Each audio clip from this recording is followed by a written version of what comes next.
All right, let's dive into something pretty wild. We're going to look at how America's biggest bank, JP Chase, dealt with the whole generative AI explosion. You know, this is a story about huge risks, incredible tech, and basically rethinking what it even means to have a job. And get this comes straight from their own internal strategy documents. The subtitle is From Ban to Full Embrace. I mean, that's not just a tiny tweak in policy, right? That is a massive 180 pivot from one of the most powerful financial institutions on the entire planet. And that's really the big question we're digging into here. How in the world do you go from a hard no to being completely all in when you're responsible for trillions of dollars and the private data of millions and millions of people? It's a heck of a story. So, to really get their solution, first you have to understand the massive dilemma they were facing. For a bank this big, AI wasn't just some shiny new toy, it was a genuine, high-stakes balancing act. And this quote from their leadership just nails it. A bank like JP Morgan isn't just about cash, it's about data. We're talking decades of sensitive, proprietary info on markets, trades, and customers. That data is their secret sauce. Letting an outside AI train on it would be like Coca-Cola just posting its secret formula online. No way.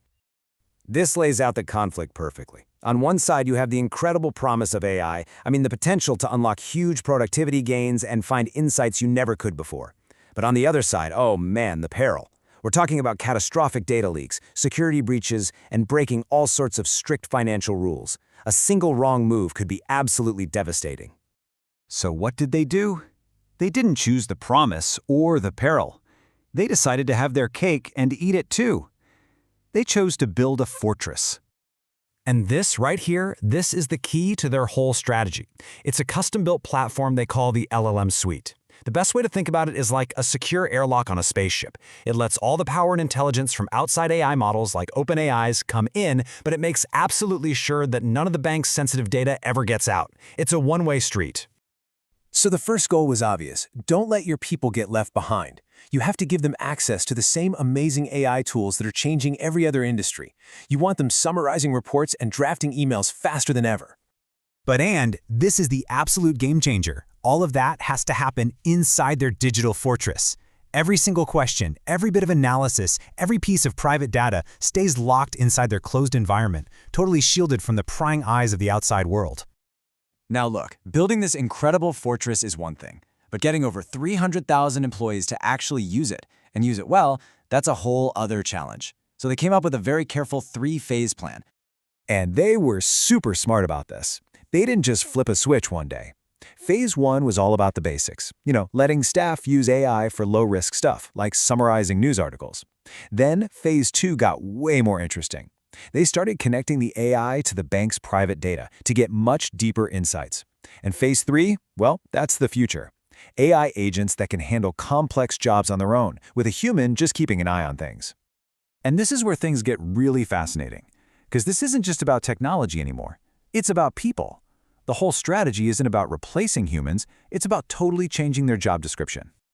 This just explains the shift so well. In the past, an employee was an executor. You got a task, you did the task. Simple. Now the employee is becoming a commander. Your job isn't to do the task yourself, your job is to direct your new, super powerful digital teammate, the AI, to do it for you, and to make sure it's done right. So, if you're a commander, what's your most important weapon? Well, it's giving good orders. And in the AI world, that's called prompt engineering. It's the art of asking the AI the right question, in just the right way, to get the exact results you need. It's a superpower. And of course, JP Morgan gets this. They're pouring resources into training their people for this new reality. And it's not just about, which buttons to click. It's about making them skilled AI commanders, while also drilling into them a deep awareness of all the risks involved.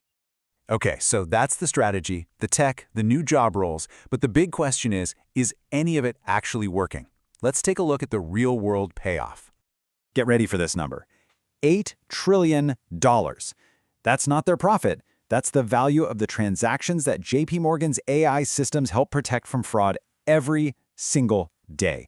We're not talking about some small-scale pilot program here. This is preventing potentially hundreds of millions in fraud at a scale that's just mind-boggling. And it's not just fraud prevention. AI is literally being woven into the DNA of the bank. It's cranking out marketing content. It's analyzing satellite images to pick the best spots for new branches. It's helping customer service reps find answers in seconds. It's even giving analysts a hand with their Excel spreadsheets. It's everywhere. So we end on this big thought. This whole playbook from JP Morgan gives us a really clear look into the future of work. A future where maybe the most valuable skill isn't doing the job, but knowing how to command the machine that doesn't. It leaves us with a pretty important question to think about. When the biggest bank in the world completely rethinks work, what does that mean for the rest of us?